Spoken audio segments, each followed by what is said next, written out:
Hello. Hello. Ano nga ulit yung negosyo mo? Tao. Human trafficker pala. Ang galing ng negosyo niya. Hindi halata. Tapos, parang yung dito ko, dati nagpa-facial ako. Ginagano ng babae. Sabi ko, ang sakit. Parang sumasakit. Normal ba yun na sumakit kapag ginagano niya, dinidiinan niya? Siyempre, di ba hindi? Ganyan o, ginaganyan niya. Baka may something dito na itinarak ka. Kaya sumasakit. Ito na naman yung reklamo ko. Dito hanggang dito sumasakit. Hanggang dito. Lagi siyang sumasakit. Dati rin, wala pa yung mga problema kong dumating na kung ano. Parang ilang years ago, way back college pa ako nun.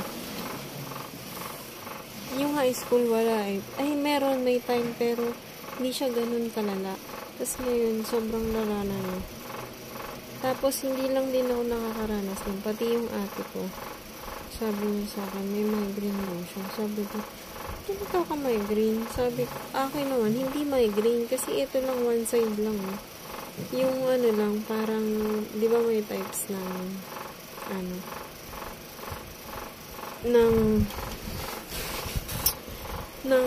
sakit ng ulo. Kala ko dati dahil sa kape, kaya nagkakape. Pero nagkakape pa rin ako. Pero ngayon, hindi. Negosyo niya kasi daw yun. Ang i-detect kami. Ganyan, yung negosyo niya na. Tapos, nakaisip yata siya ng kung anong negosyo niya.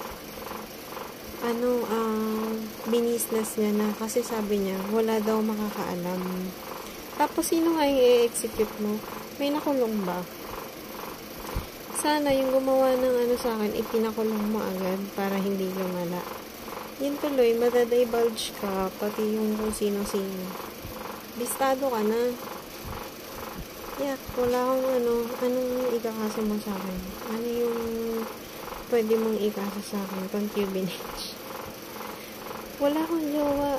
Wala na akong jowa simula nung Tsaka parang baka mawalan ako ng pag-asang magkapamilya dahil sa'yo. Nakakadiri ka. Pinahiya mo ako sa mga kakilala ko. Sa mga kadati kong katrabaho. Kahihiyang yung ginawa mo sa akin. Linano mo pa